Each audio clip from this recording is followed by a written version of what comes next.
welcome to the MIT Enterprise Forum. I'm Carol Corporalis, Chapter Chair, and we're going to start right off by thanking our sponsors and community partners.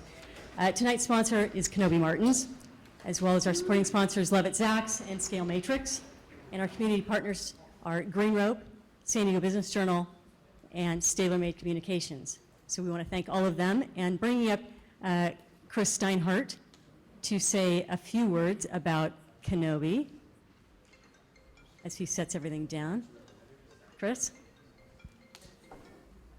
Thanks, Carol. Well, again, welcome all of you to Kenobi Martins. I see many people that have been here before. For those first time, I hope to see you again soon. A little bit about our firm. We're 270 attorneys with 5 offices here in California, an office in Seattle and an office in DC, and we are dedicated to intellectual property. Over 260 of our attorneys have degrees in engineering and or science. We have a very, very broad range of scientific experience. Our firm has been in business for over 50 years now. This office in San Diego since 1984. There's 60 of us here. We're the biggest branch office. The main office is in Irvine. I'm a partner here in the life science and electronics, and I'd like the representative showing of my associates to stand up here today. Kenobi people. You're all clustered in the back.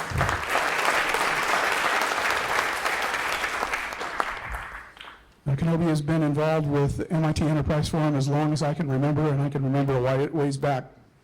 And we're proud to host this meeting and host all the other meetings that we've had. It's a great organization, and I'm sure you'll enjoy the presentation tonight. Thanks, Chris. And again, thank you to all of our sponsors and community partners. Let's give them a hand.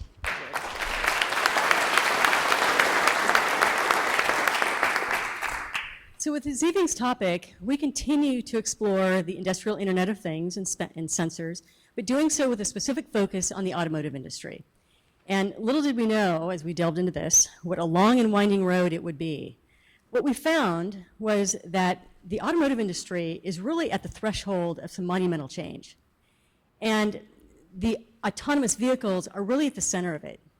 But as you talk about it more and more, you keep coming up with a lot of questions and so many possible answers. So the technology's here, but the regulations and the infrastructure are not. And so, you know, it's one thing to have a driverless car programmed to run on the highway, but city driving and suburban settings are a totally different story. And so you start to ask some of these questions. And you know, we're told that these driverless vehicles are going to be safer, they're going to be more efficient, but what happens to the driver experience? So I like the idea of driverless cars for my parents, they're losing their eyesight and can't drive so much anymore, and even for myself in 20 or 30 years, knowing that I'm not going to lose that sense of freedom, right? But I like to drive. And with several cars, I change cars like purses. I mean, depending upon the weather and my destination. Good luck prying the wheel out of my hands, right? And if cars drive themselves, what becomes of the interior space? Is that now an entertainment venue? Is that a shared space, a workspace? And are we going to each individually own these driverless vehicles? Or are they going to be dispatched upon command from these central auto farms? Again, there's a lot of questions to be asked, and so let's not delay any further. Our moderator tonight is Chuck Pelley, one of the foremost industrial designers in America, world-renowned for his work in auto and transportation design.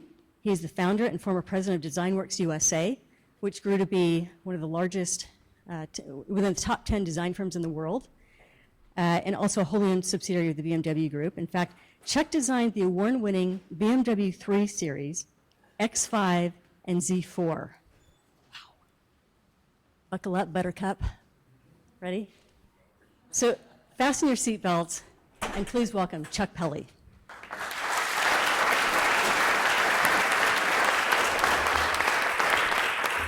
Thank you. Thank you all for coming. We're a bit blown away by the turnout. It's very exciting. This is one subject that I swear is hotter than sex.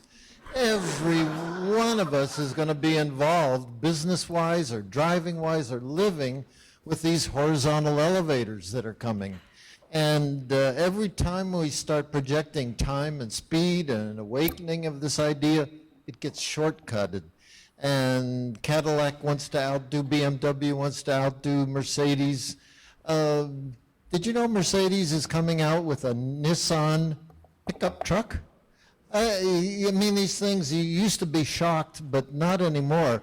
You see the speed that this is increasing. It's a road race to get the autonomous car and autonomous implications into everyday life. The big reason is lots and lots of money. These new cars aren't going to come cheap. You put 147 sensors in a car, somebody's got to pay, so will you even own the car? So we could go on, and that's why we've arranged for three of the most exciting, knowledgeable people that can help us kick this off with lots of questions.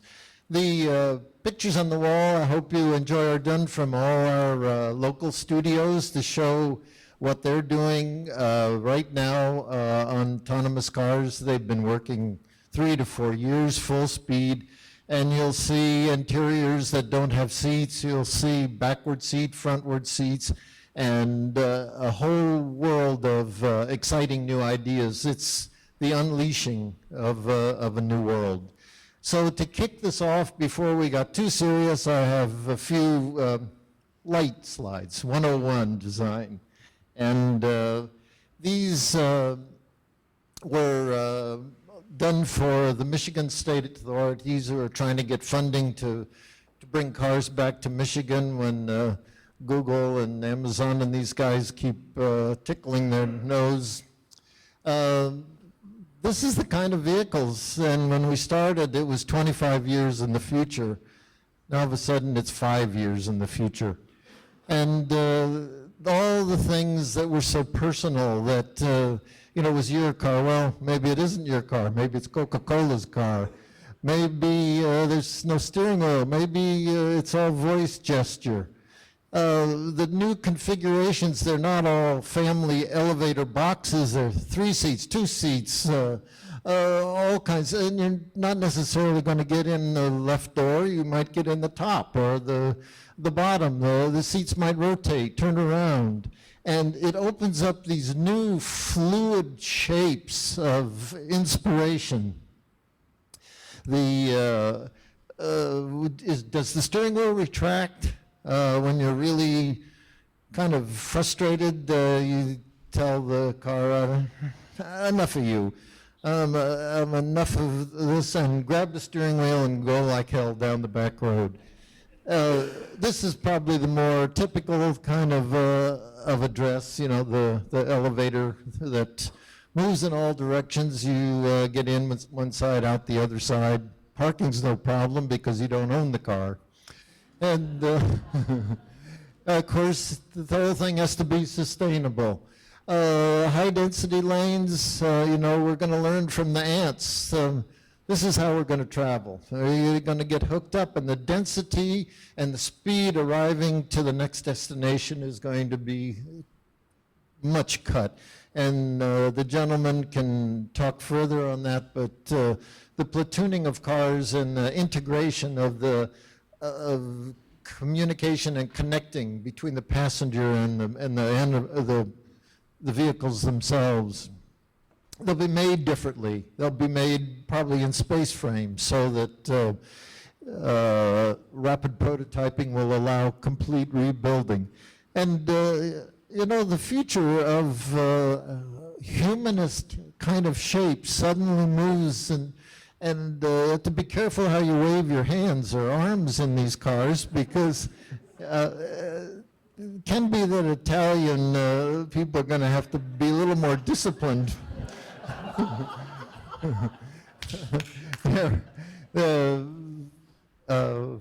Volkswagen had a gesture-run car, entirely gesture, and they had some pretty funny reactions when they got a very voluptuous person in there waving.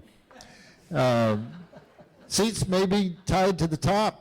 so they can slide around and move. And the interior can be color coordinated, and lighting and sound and the five senses can be addressed so easily that it's a designer's dream. And it isn't just one company, it's all the companies. So it doesn't end just at the vehicle, it ends on what you wear in the car. So the whole wearable world is expanding so that you wear your bracelet or your embedded chip, and you know, you've heard it all. The car talks to you and wants to know how you're doing and so on and so forth, and communicates in various ways. The transparency, you know, we're trying to make things look nicer, and so the world of clearness moves forward. Aerodynamics is part. Well, I did it because there's so much to hear from these guys. And what is so interesting is how San Diego can be the center of this. We keep thinking Detroit. We keep thinking, hold your breath, Silicon Valley. But why Silicon Valley when this is the center of understanding the world of sensors and wireless technology? All the things that are part of this new project can be done right here. So with that, it's my pleasure to bring on the panel.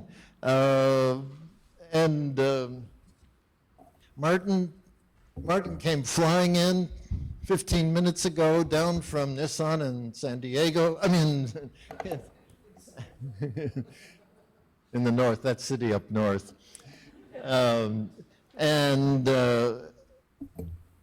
These guys are real. I'm just fling-flanging you, but these guys, he's really involved in Nissan's development of the autonomous car and dealing with the real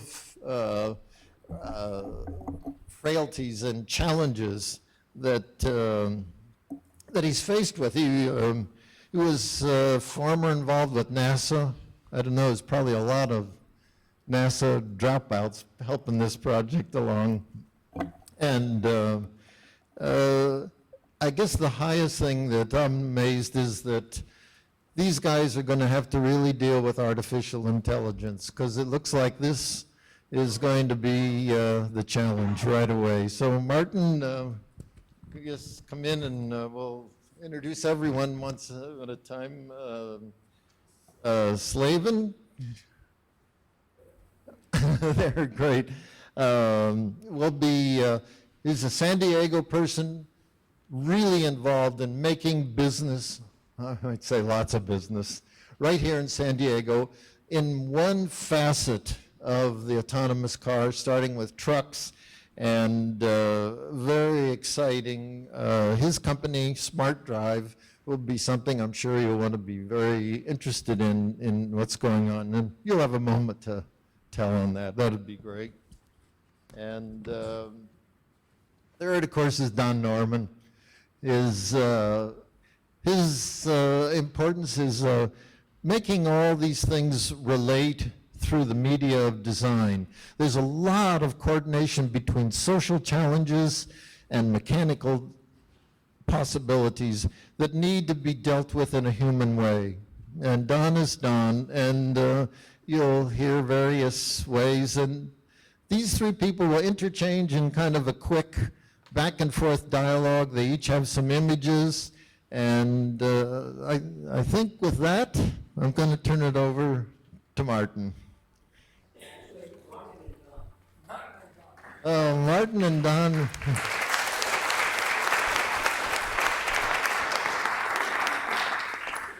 So Don and I decided that we're going to do this together. So first of all, thank you for coming to listen to us. I am from Silicon Valley, unfortunately, but I work a lot with Don here at UCSD, and so we are embarking on research that I think is kind of unique, and in the autonomous world is kind of a new perspective on things. I think outside of the automotive world, we have to bring in fresh and new ideas, and I think we're starting this work together, and it's very exciting. And, I will start off, we'll have a video, but, first I think I want to start with just some slides. And this is not the slide that I wanted to start with. It's this slide. I just wanted to start with saying what are the issues involved in building autonomous vehicles, and before that, why are we even starting with doing this? And we're starting for these 4 reasons, right? Accidents. We want to minimize the amount of accidents that are happening on the road. I think everybody would say that this is welcome, to have safer roads and less accidents. And we fully believe that autonomous vehicles can be better drivers than humans are, and that's the number 1 reason why Nissan, goes into this business, and we think this is the future.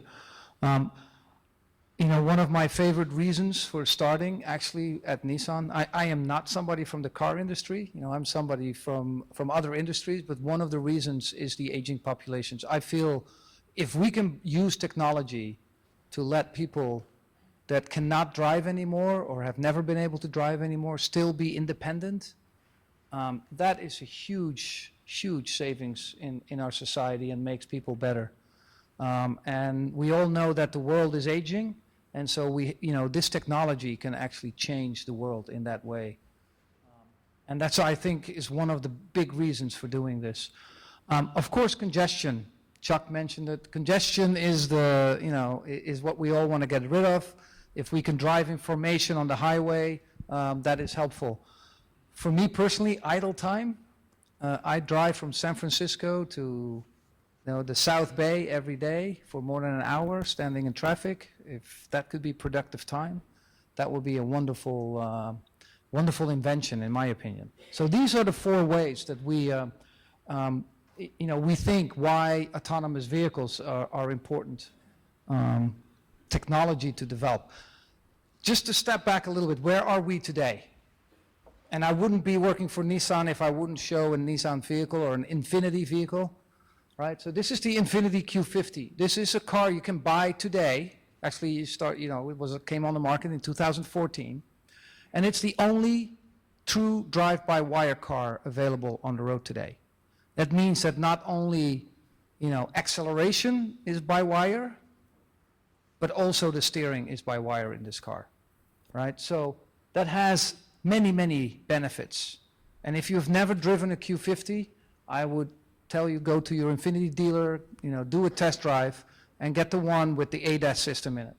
So the Q50, you will not feel any potholes in your steering anymore because that is all taken out, okay? The steering is done by the computer, right? There is still a clutch in the middle to make sure that when the system breaks or it fails, there is still a clutch that takes over and can for safety.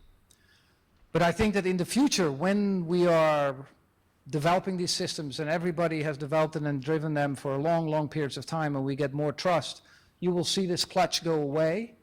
And that means you can now do many, many different things, as Chuck's design showed. If you can take that big, hunk of steel going forward out of the car, you can make the car smaller, you can change the shape, you can do a lot of things. Okay, so that is there today. And what does the Q50 have? Oh, you can't really see this slide, but the Q50 has an automated driver assistance systems, right? So what that means today, you can drive on the highway, put your cruise control on, and take your foot off the cruise control, and it will maintain speed and stop and maintain speed as you go along. It will also keep you in your lane, right? Now, it doesn't mean that you can take your hands off the steering wheel yet. So that today is not what the Q50 can do yet. But if steering becomes a lot easier.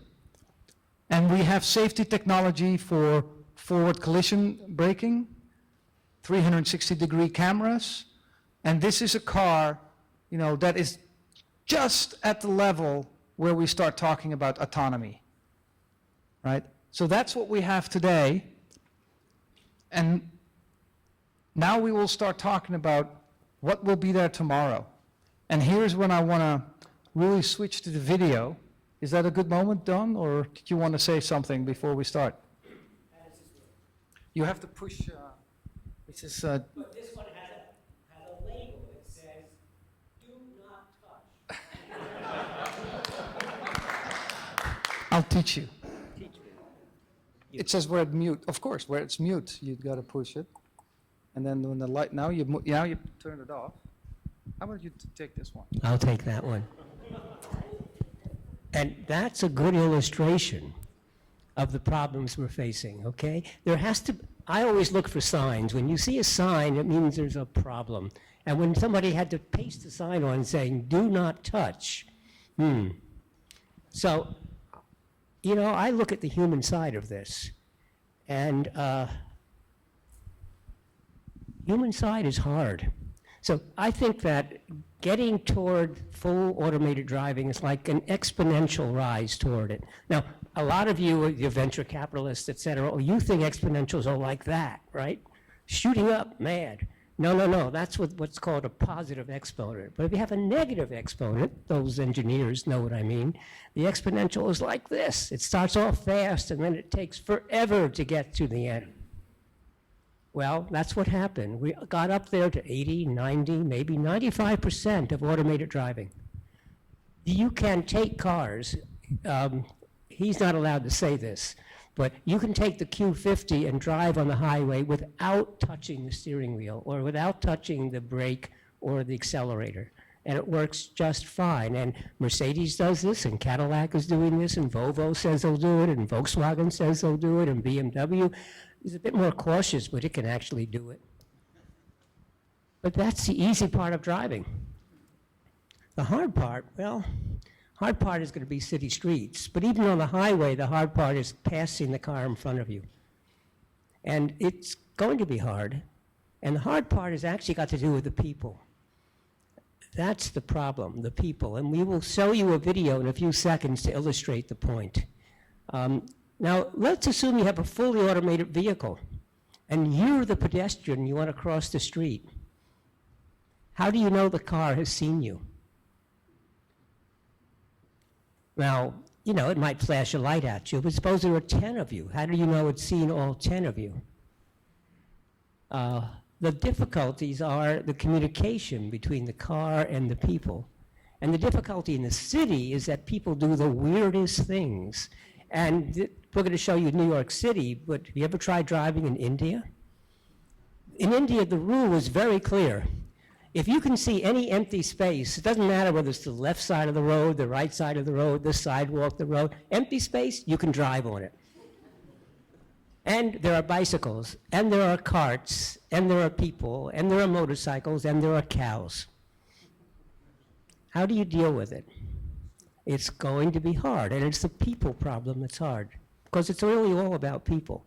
Now, I actually believe firmly that we will have automatic driving, completely autonomous driving, and it will be a relief, because first of all, you can do other things. Second of all, it'll save fuel and efficiency by platooning, and it'll change the whole industry. You won't have to own a car. You call it will come to you. Many cars won't even have seats because they'll simply deliver packages.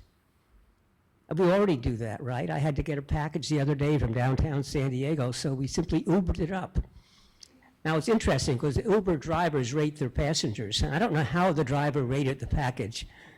I asked him. He said, well, it was very quiet. And Carol, you say you really love driving. Good. You know, there are people who really love riding horses. You know what they do? There's special places you go to ride your horse, and that's what we'll have.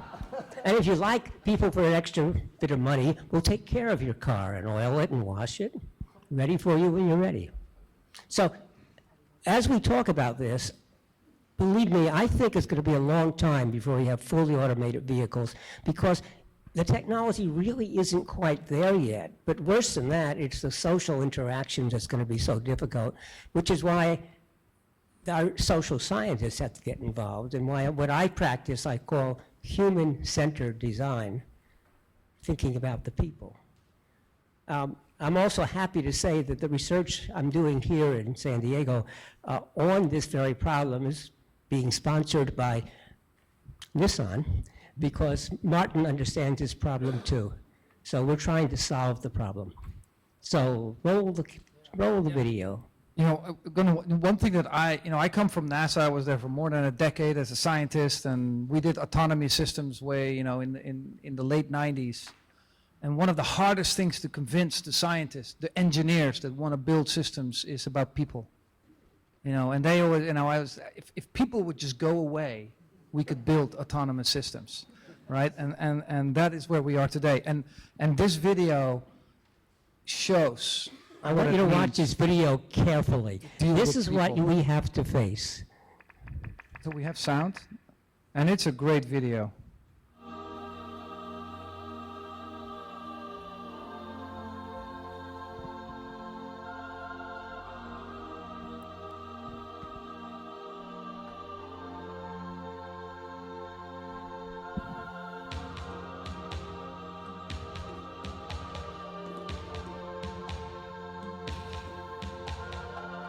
Everybody see it? Is it too light or?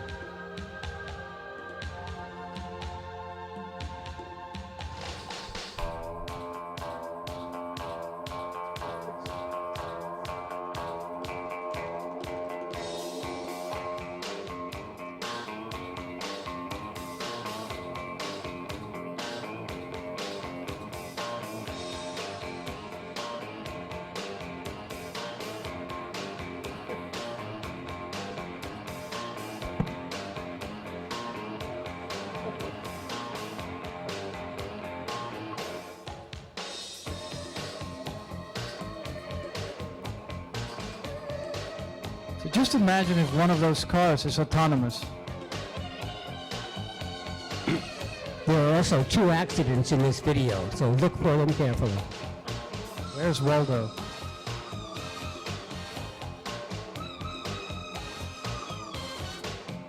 So one of the research topics that we're addressing is how do we understand this intersection?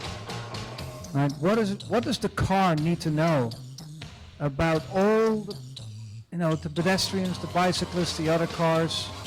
It's not just about making the car autonomous. It's understanding how people drive, what people do. We call it socially acceptable driving. And in New York City, these bicyclists, which are mostly carriers, right? They bring packages around. They're not socially acceptable, I can guarantee you that. But even the trucks.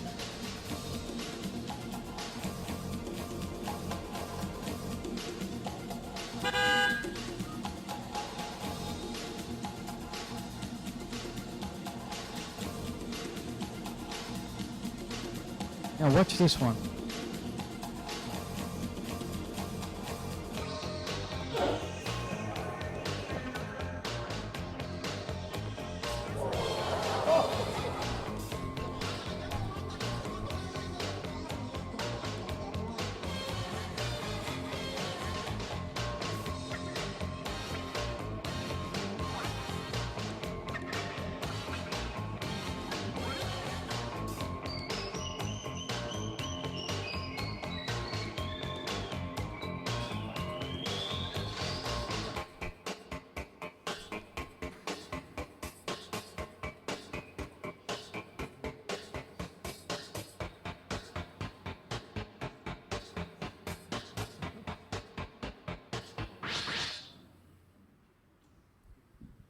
Anyway, this is where we start. This is where our research begins, when we go from the highway to the city. And so when people say, oh, we will have autonomous cars, by the end of the decade, you really have to start asking the question, what type of autonomous cars will we have by the end of this decade? And what is possible and what is not possible? I highly doubt that by the end of the decade, we will negotiate that intersection in New York City autonomously. I don't think we will have the sensor technology, the capability to do this. But we will start doing this kind of research now to understand what it takes to make a car do this intersection. And I have an intersection near our building, near my center, my research center in Sunnyvale. And the city of Sunnyvale calls it the monster. Well, you know, so my holy grail is, but before the end of the decade, to drive the monster, which is it's about 5 traffic lights within 100 meters from each other. There are about 6 or 7 different roads coming together in different, every day there is construction going on. Humans cannot negotiate that intersection. And so if we can negotiate that intersection, we might come close to this, and that is to me the holy grail. So Don, I'll let you, you're changing. I Don, think actually that was a good introduction to our point of view, and why don't we move on, and during the question, we can do more. well, we really we have a third player here we like to intertwine, and we know your questions are brewing. I have to add one more to that. At Nuremberg in the Formula One situation, Red Bull took a car and they said, I bet gamers who play with gaming can't even come close to a real race driver. They got the competition and they had the best automotive driving gamer in the world flown to Nürburgring and drive a Red Bull car. He made the course in less than a quarter second faster than the fastest driver.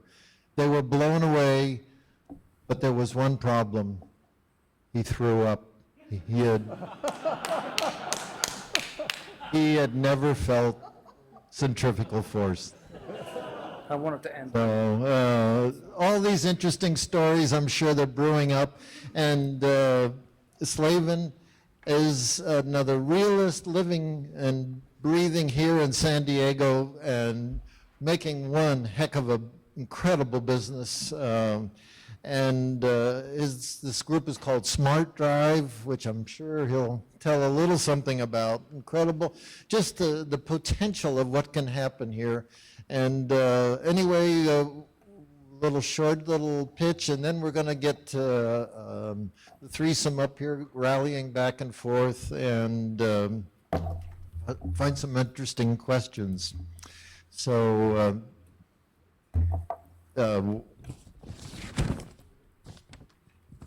while he's setting up there, I wanted to say one more thing before, and I couldn't get the slide back up. I just wanted to end with Nissan's roadmap of where we're going with autonomous vehicles, because I'm sure, if I don't tell you now, I'm sure there will be a question about it.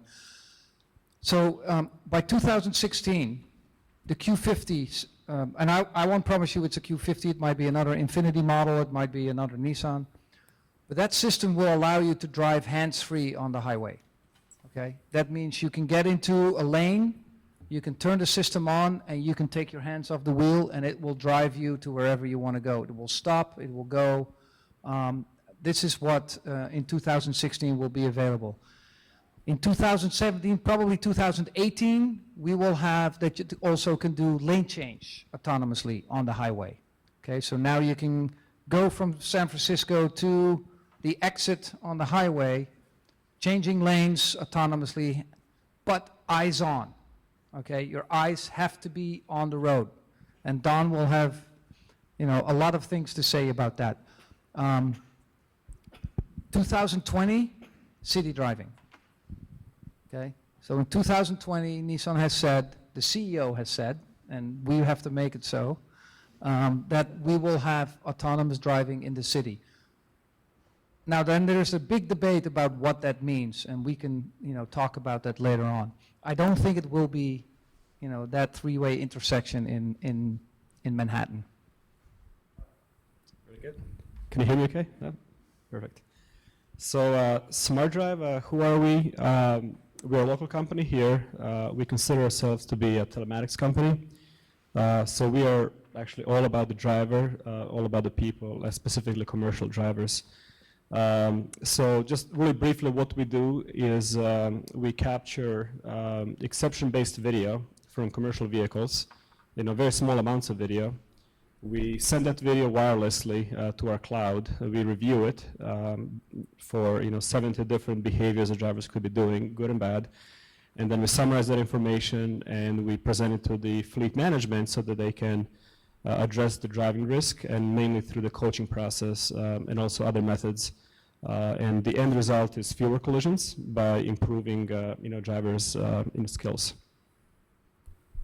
So as I said, we've been around for a while, specifically 2004. We have about 100 employees here in San Diego, but also 450 worldwide. We have a facility in China where we manufacture our devices, also a facility in India where we do the actual human review process. We have accumulated over 100 million driving events, so these are actual video events that have been reviewed for risk. And this number is growing daily. And as you can see, we've gotten a few industry awards and a number of patents in this space. So here are some of the customers, their logos, our current customers who we've made safer. This is what our device looks like. This is the very front end of the device, which is very visible to the drivers, and where the magic really happens, inside the black box there as well as downstream. So we have a dual camera system. This is not a typical, crash recorder that you see, which is typically forward-facing and typically no wireless connection. We have a driver-facing camera as well as the road-facing camera. You can see those on the left and right. We can also combine these for smaller vehicles. And then we have the smart box, which also connects to the engine computer or vehicle network, from which we read all kinds of useful information, including information from active safety systems. So I mentioned exception recording. We call these triggers, and the whole point is not to trigger randomly. The point is to trigger when there is an important incident that happens. There's something abnormal that happens in the vehicle, and we can sense that through our sensors, our built-in sensors, or sensors that are in the vehicle, and we combine that information in interesting and useful ways so we can identify exception video. And just to give an idea, when I say exception video, our top-level service only involves reviewing four 30-second videos per vehicle per day. So that's only 2 minutes out of typical 10 to 12 hours of driving, and we actually do with much less for most fleets. So the triggering can happen from risky maneuvers, and there's a plethora of different things that we call maneuvers. It could be simply a heart-braking event, which is really easy to detect, and sometimes more complex, such as a U-turn swerve, a forward collision warning system, lane departure warning system going off, and so on. And then when the trigger happens, we record 10 to 15 seconds before the trigger point, and 10 to 15 seconds after the trigger point. And typically when I explain this technology to somebody, they think of it as a black box, and sure, it can operate as a black box. So if your trigger happens to be a collision, you actually get to see what happened right before the collision. Was driver doing something that caused the collision, or was a driver behaving appropriately, and it was somebody else or the environment who was at fault. And then I earlier mentioned the process by how we actually deliver results. So it starts with those exception videos. We have the review that happens in the cloud of the video, and we complete really the risk measurement process. It starts with the trigger, but it completes once we actually reduce the video to discrete data. And then we prioritize the drivers by measure the risk, a whole bunch of reporting, BI, analytics going on. Drivers get coached, and then we also have analysis around how much did you improve and which drivers are improving, and for which drivers is coaching effective, and also how well are various coaches doing in getting the drivers to be safer. So this is the end result. This is based on a lot of fleet data. I believe it's 11,000 vehicle years and 36,000 drivers. And what's shown here is based on when we start the program, 1 year out, we're reducing the risk by 60%, 2 years out by 75%. And that's the average result. All right, so the trucking companies actually, they're pretty good adopters of technology. They use a lot of these systems, which we call assisted driving technologies, or ADAS. We actually benefit from those systems greatly. So forward collision warning, collision mitigation, which is closely tied to forward collision warning, lane departure warning, short following time alerts, rollover and stability protection, and ABS. These are all great sources of information, and we use it in combination with our logic to determine when to actually record an exception event. It's not every time that these systems activate. It's only some of the time. And our salespeople like to use this slide. I thought it was cute. Drivers are still the most advanced technology in the truck. They're the ones who really, still are in charge of the vehicle. They make all the decisions when it comes to driving, and these systems are at this point only assisting them in their task.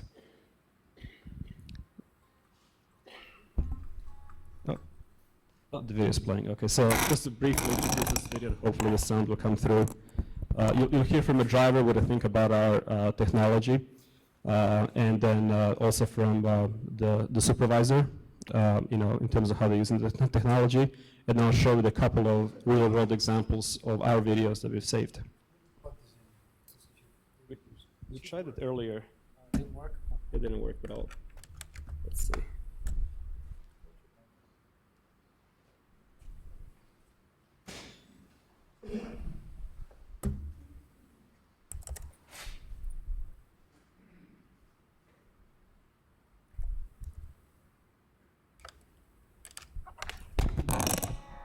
Okay, this camera right here is a camera that is facing me. This is a camera that's viewing out towards the front of the tractor. There's a button right here you can push to activate the record. And there's also a button right here you can push to activate it, which is a lot closer than that button. And that's pretty much it. There isn't anything that I press or have to do with the system. It does everything on its own. It's pretty much as if it's not there. I think it's fantastic for the reason that as you are driving, as I'm driving, as anyone is driving, you do stuff by habit. You don't realize you're doing it. You might change the lane without looking, just what you've always done. And if we can see that, then you can show them, and then they might not even know they're doing it. I'll have the video on my computer, and I'll bring my driver in, and I'll just ask them to look at this with me and see what they see. And we can go from there. It's not on you 24/7. The videos that we get is because there was an action that happened that caused us to see that video. If you're just doing your normal driving job, seatbelt on, not talking on the phone, not texting, paying attention to traffic, doing the posted speed limits, you shouldn't have any problems or issues at all. All right, so now I'll show a couple of examples of videos. So what you see here is our, what we call event player. So as we collect the data, we collect in a proprietary format. It's not just the video, but it's also the various sensor and telematics data. So what's shown here is the driver on top left, the interior view, his face is blurred, and then forward view. And this is actually a collision example. There's nothing gruesome happening in the video, so don't worry about that.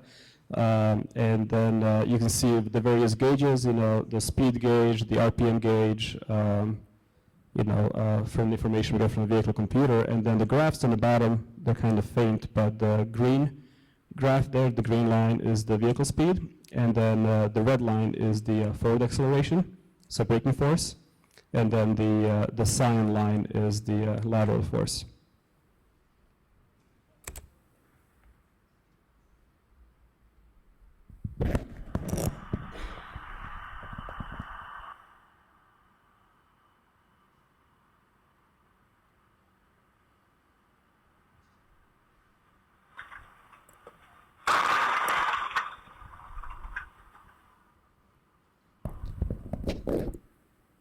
So this is an example of a case where the driver actually didn't do anything wrong. The driver actually took some preventative measures to avoid the accident, to minimize the damage and severity of it. One of the value propositions beyond collision frequency reduction also is exoneration. So as you can imagine, sometimes the big bad truck is construed to be the cause of the accident, and oftentimes the video proves exactly something to the contrary. And then one more example. In the early morning darkness, our driver is driving safely and defensively. He's wearing his seatbelt and is driving the legal speed. He identifies a threat a full 13 seconds ahead of potential impact. Braking hard, he skillfully maintains his lane and prevents a dangerous fishtail. He also checks his mirror to assure the safety of the vehicles behind him. With his quick reactions, he's able to safely and completely stop before the collision.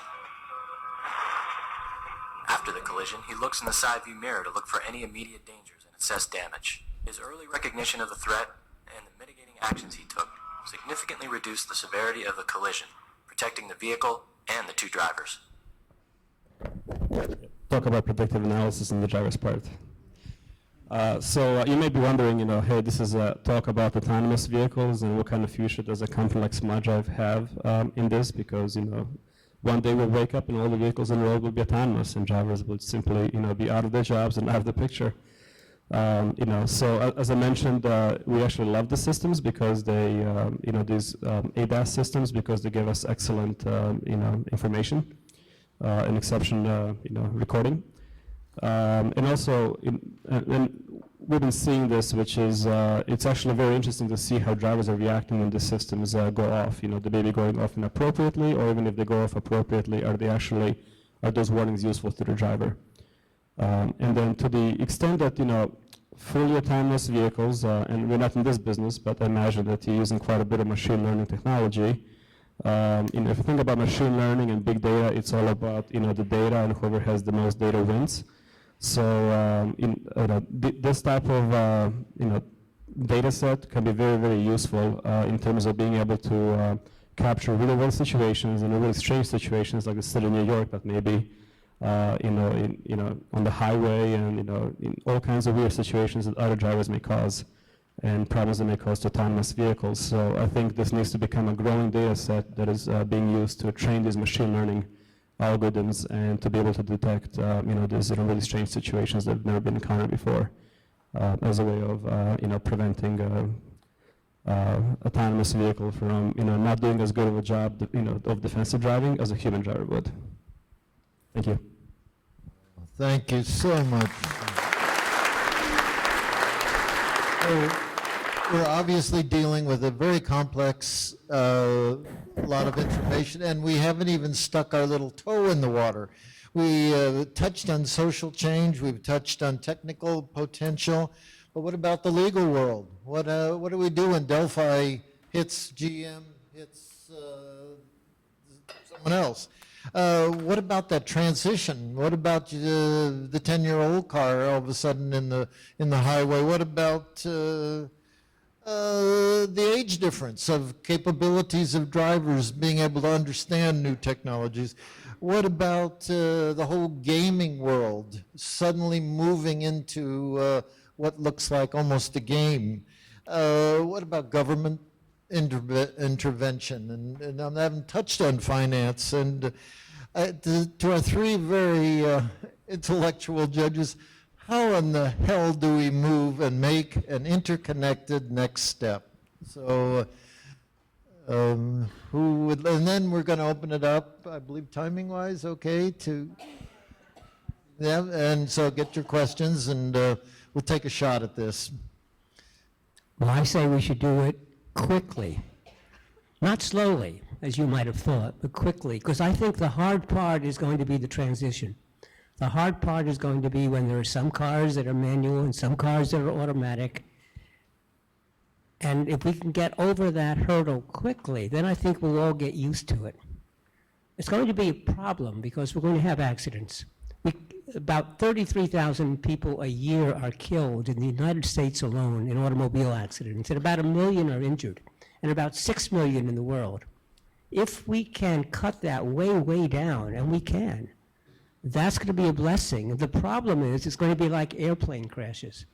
They're very rare, but when they do happen, they kill hundreds of people. So what's going to happen when there's an automobile crash that kills hundreds of people? There'll be a big, uproar, forgetting that we used to kill 33,000. We kill so many people in automobiles that we don't even read about it in the newspaper. It's commonplace. And so it'll be actually very nice when the newspapers get to write up a big accident, because that means it's rare, it's news. And here's what I really fear.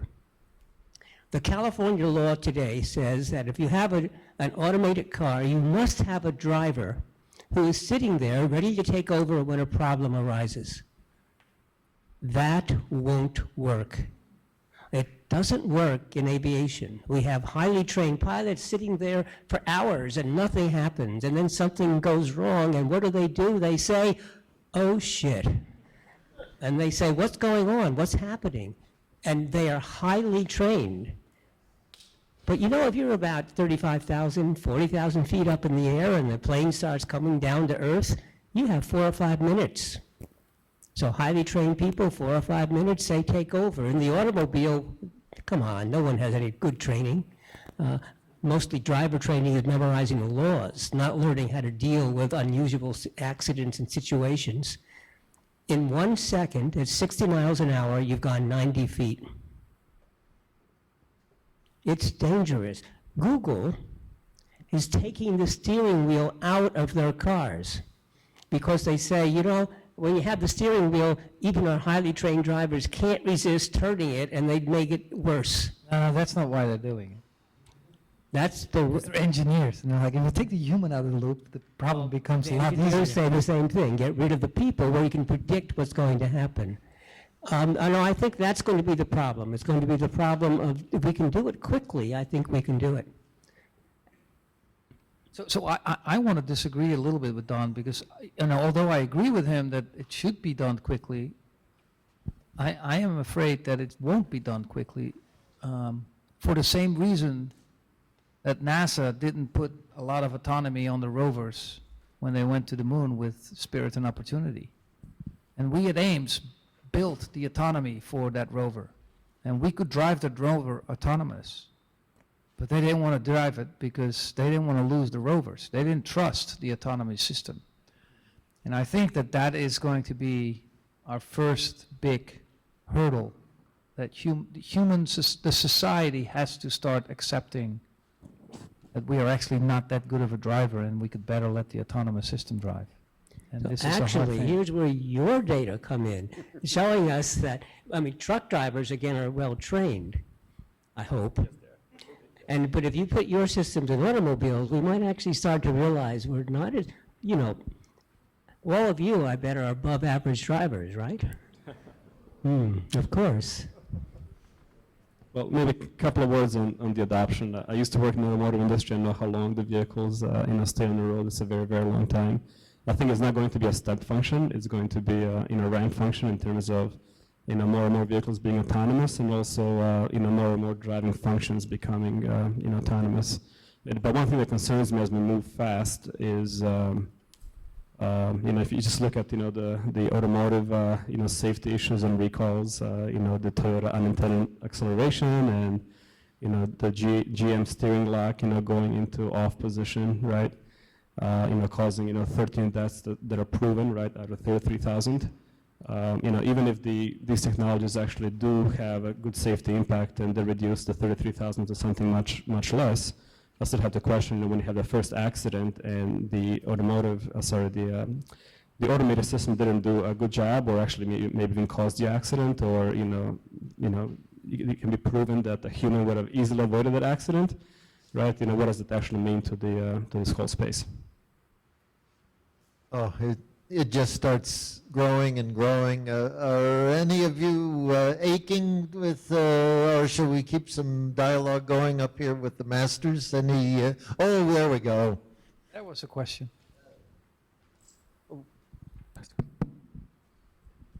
I think, Martin, you live up in the Bay Area, and Google cars supposedly without the steering wheel go by, I believe, in the middle of traffic. I'm not sure how, I'm told. So, no, they're not allowed to drive a car without a steering wheel in the United States, actually in the world, right? So this is the Geneva Convention. You have to have a car with a steering wheel, otherwise you cannot drive the car.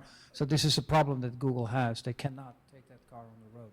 They can test it on their own campus, where the laws of California might be a little bit less intrusive because they have their own Okay, so regulation doesn't permit it, but is there any learnings from, have they done this, or have you heard of? Google drives their cars around, but it is the car that, with a steering wheel and a driver in the seat. And Google has done a lot of miles with autonomous vehicles. But there's a secret about Google's cars, which is widely known by us, but not by the public. They have accurate maps. Really accurate maps. Maps that are accurate to what, a foot? No. I mean, Google builds basically a three-dimensional world of the world. right? And uses that 3D world to drive. So this is one of the hardest problems that we still have to solve. And we believe that you do not need a map to drive on the highway, okay? You need accurate sensors, you need an accurate camera, you need to be able to detect lanes, you need to be able to detect the cars in front of you and behind you. But if you drive in a city, so I would say the moment you get off the highway, the moment you take that exit ramp, city driving starts. At that moment, you need an accurate map. Google is the only company, well, Apple is now starting the same, in the same vein, but Google is a data company, right? Google, it's not about the autonomous car for them, it's about creating a map that they can use for other purposes. And they use their 3D maps also for driving. So that's how Google circumvents the hard problem, which is your navigation map is not enough. Google Maps is not enough to drive. You need more detailed maps. That means that there need to be companies that provide these maps. And the question is still, how much data do we need in the maps in order to drive safely around? We need to know where traffic lights are. We need to know where the traffic lights are going to be on the other side.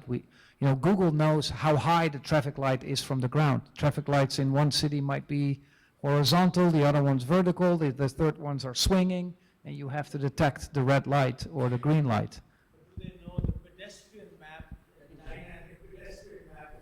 No, they don't, and this is why driving in the city is such a dangerous proposition, not just for an autonomous car, for human beings. And I can give you lots of examples, but just imagine a four-way stop. And you come together at the four-way stop. And there is a pedestrian also at the four-way stop, and he's not seeing you. How do you negotiate this four-way stop? How do we communicate as humans to each other? Who goes first, who goes second, what's on third, right? I mean, these are hard things. I'll give you another example. My center that I run is almost across from Yahoo headquarters. There is this nasty thing going on in Silicon Valley right now. It's called busing your employees, right? So every day at 4 o'clock, the purple Yahoo buses are parking on my streets in front of my garage where we test the autonomous vehicle. So these buses take up most of the road, and they're parked because they wait for the people to go home. So the autonomous vehicle comes out of the garage, it takes a right-hand turn out of the parking lot, and it sees the bus. So far so good, and it stops. So far so good. How long will it wait before it goes around the bus? And you suddenly realize, and we experience this, right? And you suddenly realize, like, oh, we know it's a purple bus. We know that's a Yahoo bus. We know Yahoo is down the road. We know that people are be picked up, and he's just waiting. That is all knowledge that we use, that social knowledge that we have that the autonomous vehicle will not have. This is just one stupid little example. How long you wait before you get around the bus. Super. Sure, and then there will be people that would love to fool the autonomous vehicle. Obviously, you can see many new businesses popping up out here in the southern district. Please make I see lots of hands, which I totally love. Larry? Oh, okay, Larry. All right, that's the winner. Super.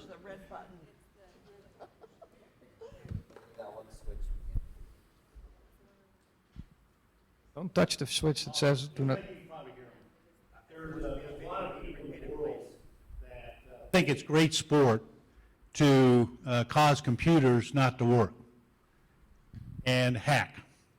Talk to me a little bit about the security that's going to need to be built into these cars for people that think it would be great sport to hack into them.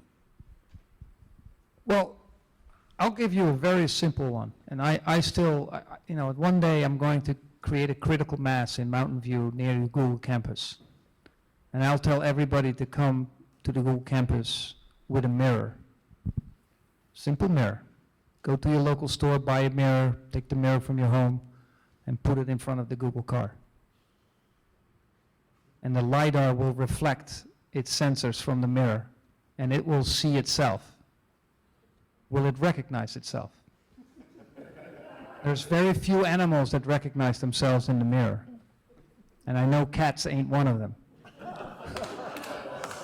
So you are correct, by the way, that there is a huge security problem. But let me point out another security issue. If I'm driving, and I know all those other cars are automatic and they know how to avoid collision, then I can simply step on my accelerator and go as fast as I like right through the middle of them, because I know they'll get out of the way, right? Well, that's okay if just one car does it, but what if 2 or 3 of us try the same trick? Yeah, so cybersecurity is a research topic for autonomous systems. It is really a tough problem. We all know how to secure banks and insurance companies and medical companies with all our data and how that doesn't work. And so these are tough issues that we need to crack. Don. In the back here, we got a hot mic. Oh, Well, and who's going to address the issue of car insurance and liability? Am I responsible if my autonomous car has an accident, or is the car responsible, and who pays for that? And now we're talking about a whole nother brand new infrastructure, and if healthcare liability is any indicator, it's going to be a long slog before we figure out who pays for an accident. It's a very simple question. We have Smart Drive, and we put them in your autonomous vehicle, and we have all the sensor data that you can possibly imagine. We will know everything that happened in that intersection where you crashed, and you were the one at fault. Now, of course, I'm being facetious a little bit, but I do think that this is not such a big an issue as people think it should be. You are still responsible as a driver. That's why the first systems that will be out, it's eyes on, you are still responsible. And so if the car crashes, it's your fault and you're going to have to pay. That is my simple. I'm not a lawyer, I'm not an insurance person, but to me it's not as difficult as it seems. thank you for that question. Okay, you got another hot mic over here. Can you hear me? Oh, very well. Great. Okay, so one of the things that happened at our last meeting was that we had Kiva Allgood from Qualcomm, and she is in charge of their Smart Cities initiative. What do you think about the responsibility of cities and their citizens to reorient their intersections, their lighting, their red light cameras, their red lights, their green lights, their crosswalks, to make them more accommodating to autonomous vehicles? There's a recent release of an MIT report of, I believe, March 31st, where research has been conducted on just how far the cities can go with changing their lighting and crosswalk algorithms to make these things work a lot better and to get people accustomed to maybe obeying the law. What's the opportunity for collaboration between you and Don and the cities? Personally, very low.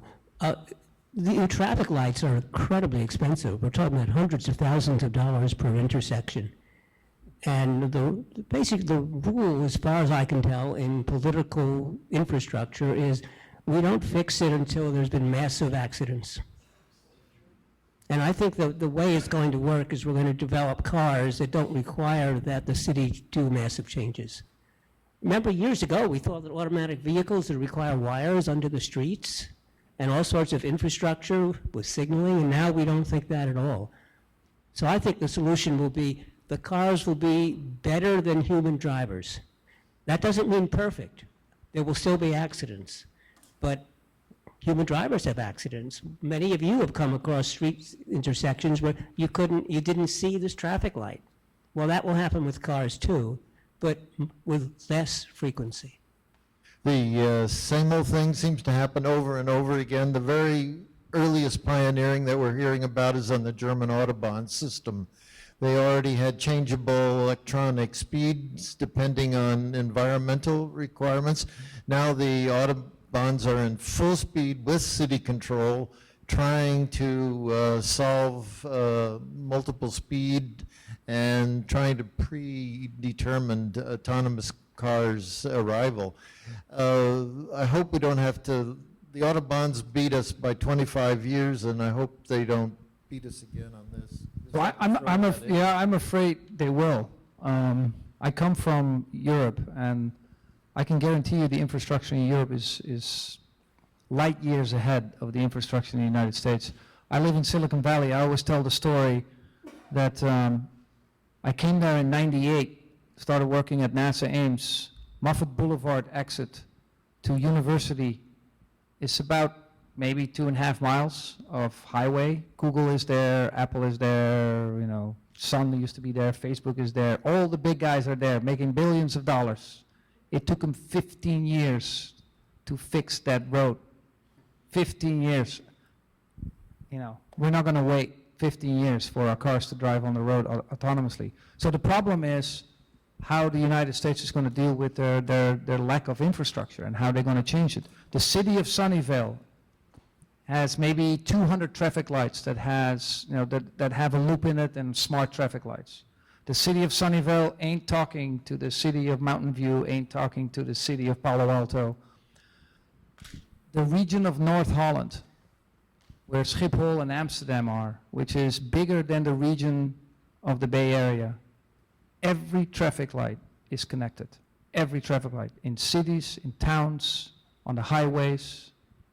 They are so far ahead with, and what they are working on is not just the information from the traffic lights, that is the traffic management system that is done there, but also now how the autonomous vehicle can get information back to them, and then we can start really optimizing the traffic. And it's going to take a long time in this country before we're there, and so we can't wait for that. So therefore, we built an autonomous vehicle to be a standalone autonomous vehicle. And we do research on DSRC radio and traffic signals. I will have in city of Sunnyvale, experiments going on.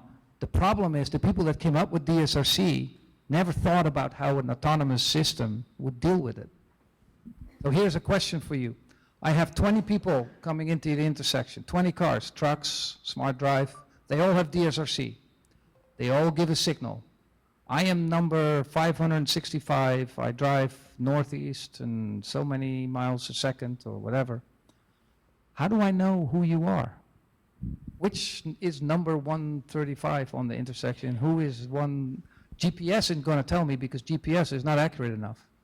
Okay, I need 10 centimeters accuracy.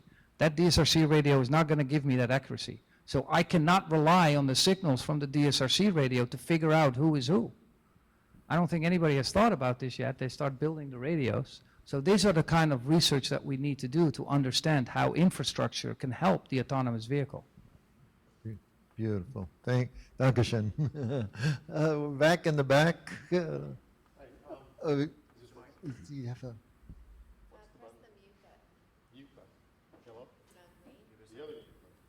Hello? There we go.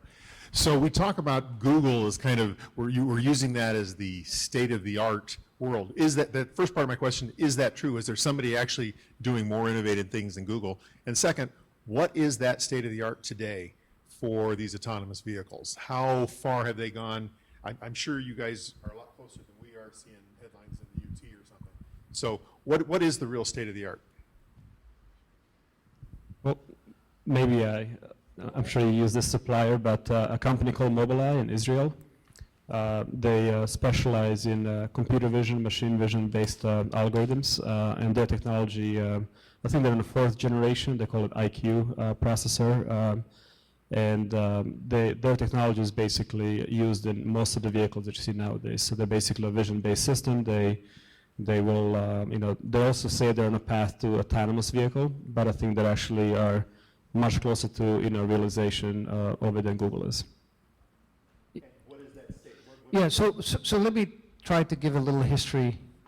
And I'm not sure how many people know this history. It's public. It's not anything special. But in 2004, DARPA created the DARPA Grand Challenge, and that's where the game started in terms of exponential growth in autonomous technology. And the technology did not come from the automobile industry, right? The technology came from computer scientists and AI people that were interested, and roboticists that were interested in building systems that could drive itself. An autonomous vehicle, in my opinion, is 90% software, all right? So that the innovation happens in the software side.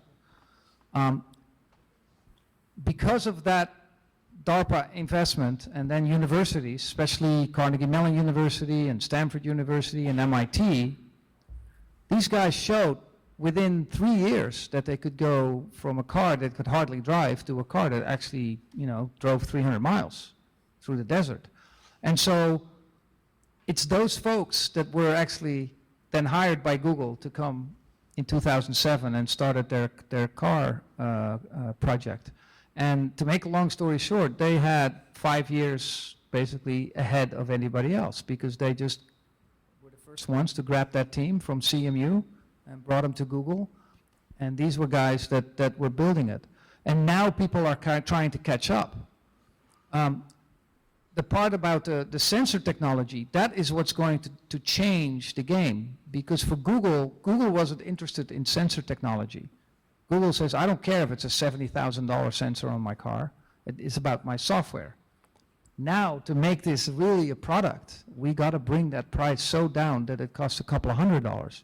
And so we are in the industry all convinced that cameras are the way to go, not a Velodyne of $70,000 on top of your roof. That doesn't mean we don't want to have a LiDAR or a radar.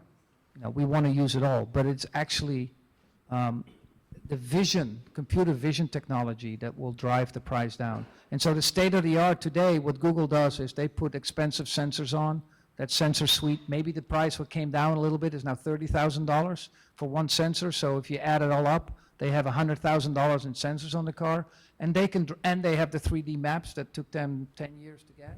And so they can drive the car pretty much anywhere now if they have a map. That's the state of the art. And the OEMs are starting to catch up, and we are a second, close second, and then you have other people from CMU that now started a company called Automatica, and they start bringing in, so as more players come along, this technology, the price will go down, the sensor technology will go down, and as we know with computers, we can get things. So deep learning is now what they use for the vision. So that's where learning is used, machine learning.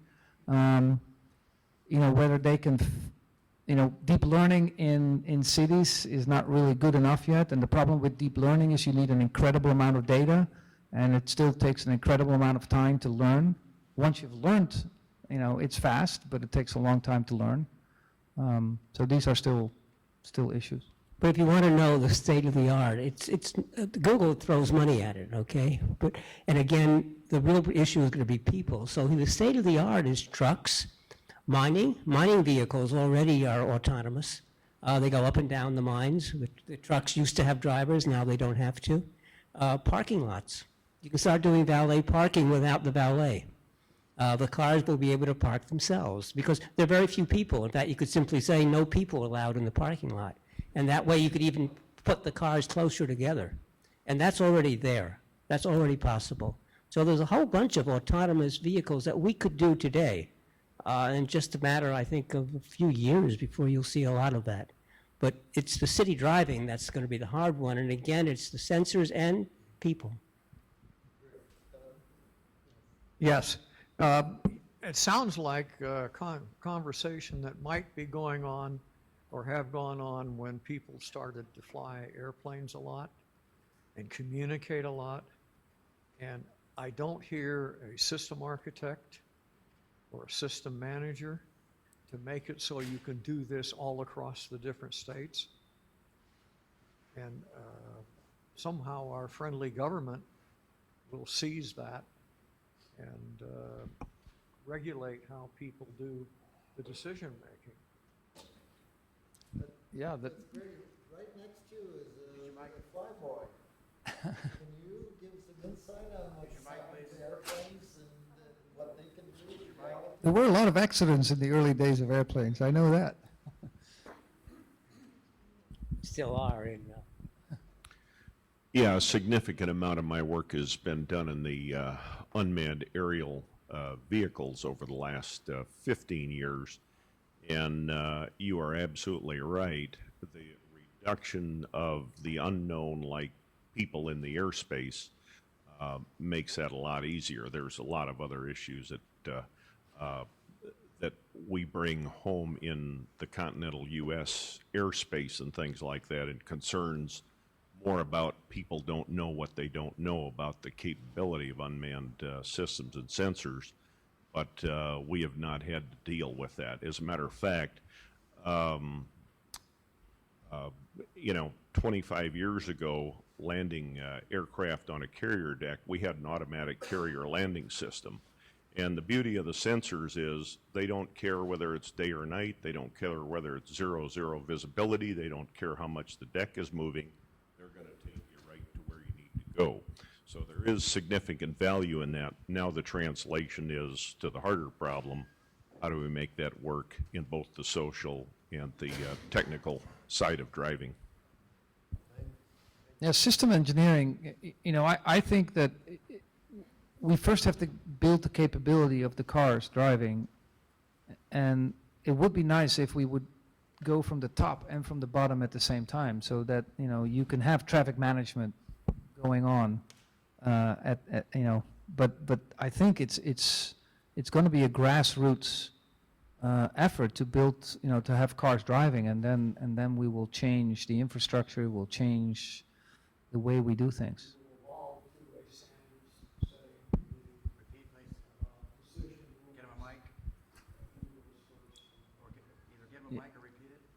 Yeah, the problem with the standards right now is that He said that we will evolve through a standards-making committee, which will finally decide upon, who does what. But standards take decades, usually. I'm warned. I need someone to flip a coin or something. I knew this had happened, and I'm throwing. Look, you guys got 4 points over here. We got 6 points back here. All right. Oh, he's got a mic in hand, so off we go. Mike. So this is more of a question for Martin. So it's clear that there's so many societal benefits to autonomous vehicles: the reduction in fatalities on the road, increased fuel economy, less congestion in cities. These are all huge advantages for governments and society in general. So I was just wondering, how does Nissan end up making business decisions in order to invest in this technology now? What's driving Nissan's economic engine to fund your department rather than wait later, maybe 5-10 years from now? Why invest money now when the payoff may not be until 20-30 years when these standards are developed? And sort of how does this innovation get fostered at such a big company like Nissan in order to make these big business decisions at this point? if I had the answer to that one, no. It's so I think Nissan, wants to innovate, right? Nissan was the first one with electric vehicle, right? So 0 emissions and 0 fatalities is kind of like a nice, slogan to say this is where we want to go. And I think everybody in the car industry knows that this change is coming. It's like, the monster is out of the bag. It's going to happen, and you can wait, right? And we all know with large industries that wait, somebody comes from left side and will take it over. And so you need to, if you want to survive, you need to play that innovation game. And I think that's what drives Nissan to be, they want to be #1 car company in the world. And if you want to be #1, you have to innovate and be right there and take new things on. The hard thing, I think, what people forget is that Silicon Valley and even San Diego and Detroit, that's just one little piece of the world. I mean, Nissan is a global company. We sell all over the world. And it's tough. It is a tough industry, to make a car that will drive everywhere. So it is not an easy process, I think, to go through to decide, how much money to put in new technology, what new technology you're going to focus on. but you have to be part of it. And I think by coming to Silicon Valley, Nissan has put a stake in the ground by saying, we play this game, we want to be part of this game, because like you say, it's going to change the way we transport ourselves. And if you're not part of it, you're going to lose. And so you have to invest, and you have to be a big player there. Thank you. One more, so sorry, but Martin, I agree with you. It's inevitable. It is going to happen. But I think that you and Don are just a little bit, in fact, I think your CEO is smoking pot. Because there's no doubt in my mind that the technology is going to be ready and it's going to work. But sometime in the next 10 years, some person is going to get killed by a car that's autonomously driven, and it's going to be because it's the car's fault, because you did say that it's imperfect. So I only suggest two things. Number one, I don't know of any technology, not even as dramatic as this, that has actually happened in anything less than 20 years. And the second thing that I say is you can't just duck these questions, because they, sorry to pick on you, Martin, but they asked you about this thing about who is liable. No, it can't always be the driver, because it is going to be partly your fault at some time. So I think we got to face those hard questions, and we got to solve them before this happens, and it ain't going to happen in 5 years. Let me pick up for Nissan CEO. I mean, I'll smoke. Marty, I agree with you, and I know that autonomous cars will kill people, and because of the faults of the car, something will fail, or maybe we'll find a design flaw. But, that happens with lots of our equipment today. Lots of equipment fails and electrocutes people and kills people. I'm not saying it's a good thing. What I'm saying is that the system of law has evolved so that these cases are handled. But let me talk about Carlos Ghosn, who's the CEO of both Nissan and Renault, because he came to Silicon Valley and we gave him presentations. I was one of the people who spoke to him. And I was impressed with him. He asked the right questions. He clearly understood. It is true, a number of years ago, he witnessed a demonstration and said, oh my goodness, we're there. In 2020, we will have fully autonomous vehicles. But he has learned a lot since then. And so I don't think he's smoking pot. I really think that he smokes he drinks high quality scotch.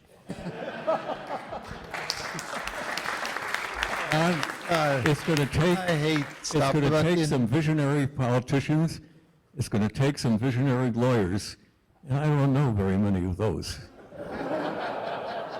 That's what we need to close. One thing is for sure, there's a hell of a lot of business here for San Diego. This is the time that... Sitting in a law firm, how can you say this? I think first we have to thank this wonderful group of MIT, the whole group, Anita and Carol and Stacy, and now I'm missing all the people who worked their tail off to get this kind of stuff, and we hope we can carry it on. And from that point, I think we need a little hand for these guys.